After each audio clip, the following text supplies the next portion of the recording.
Pourquoi Allah nous a-t-il créés?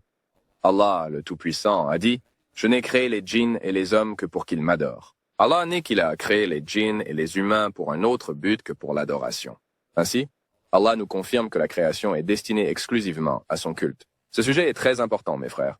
Tout ce que vous faites dans cette vie devrait servir ce sens. Manger devrait servir ce sens. Boire devrait servir ce sens. Votre travail devrait servir ce sens. Votre métier, votre vie familiale, tout en vous devrait servir cette vérité. Et je n'ai pas créé les DJNN ou les hommes, sauf pour qu'ils m'adorent. Le culte ne se limite pas à la mosquée. Votre mariage est un acte de culte. Quand est-ce que cela devient un culte? Quand vous gardez à l'esprit que vous vous mariez, parce qu'Allah vous l'a commandé, vous élevez vos enfants parce qu'Allah vous l'a ordonné. Vous vous efforcez pour un emploi parce qu'Allah vous a ordonné de vous protéger. Vous et votre conjoint, maison, vos enfants et votre famille. Et il vous a ordonné de donner la charité et de payer la zakat. Toutes vos affaires terrestres devraient servir ce sens. Certaines personnes font une distinction entre cette vie et l'au-delà. Ceux qui ne gardent pas cette idée en tête voient leurs soucis augmenter. Car le monde est plein de chagrins et de soucis. Très plein. Quand ces soucis diminuent-ils? Quand vous gardez ce sens en tête.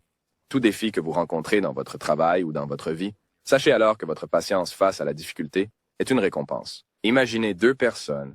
L'une connaît la vérité de son existence, dévouée à Allah, et l'autre qui ne connaît pas ce sens. Mais d'abord, quand il rencontre des difficultés et reste patient, il est récompensé. Mais l'autre, qui ne garde pas cette idée en tête, n'a aucune récompense. Car la récompense et le dédommagement sont liés à l'intention. La deuxième personne a perdu quelque chose de grand.